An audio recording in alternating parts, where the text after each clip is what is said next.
May nalay ko ng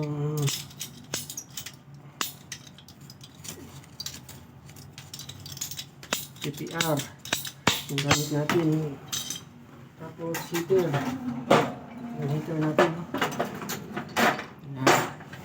Gawa tayo ng thread para in cap para dito sa kabila. Yan.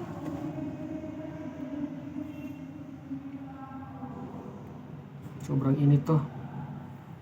Ito na yung makabagong ano ngayon sa para sa waterline natin, no? Dahil gamit ka ng Ilsundo, madaling mabutas. Saka hindi fix yung ano niya, yung pandikit niya. Minsan may pipes tayo na substandard, meron ding ano standard.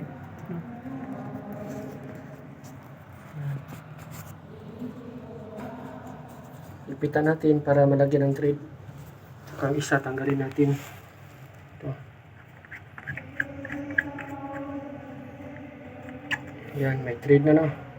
Tapos dito naman tayo. Yan. Yan.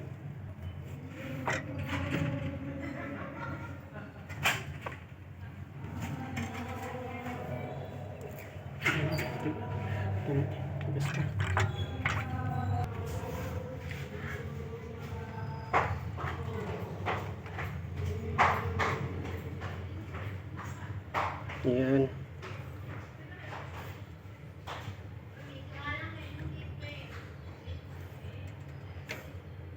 Para pang testing natin mamaya sa test leak natin.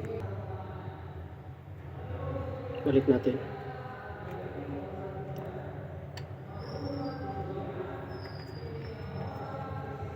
Yan. Okay. Okay na. Okay, yun lang.